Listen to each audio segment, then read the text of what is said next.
much chance, completely cut loose from purpose. He was a young man riding a bus through North Carolina on the way to somewhere. And it began to snow. And the bus stopped at a little cafe in the hills, and the passengers entered. And he sat at the counter with the others, and he ordered, and the food arrived. And the meal was particularly good. And the coffee. The waitress was unlike the women he'd known. She was unaffected, and there was a natural humor which came from her. And the fry cook said crazy things, and the dishwasher in back laughed, a good, clean, pleasant laugh. And the young man watched the snow through the window. And he wanted to stay in that cafe forever.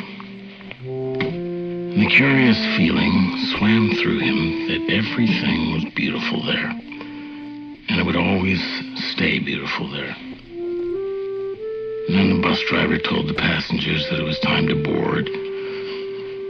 And the young man thought, I'll just stay here. I'll just stay here.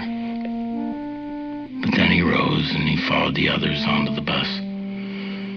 He found his seat and he looked at the cafe through the window. And then the bus moved off down the curve, downward, out of the hills.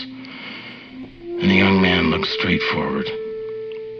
And he heard the other passengers speaking of other things, or they were reading or trying to sleep. And they hadn't noticed the magic. And the young man put his head to one side, closed his eyes, and pretended to sleep. There was nothing else to do. Just listen to the sound of the engine and the sound of the tires in the snow.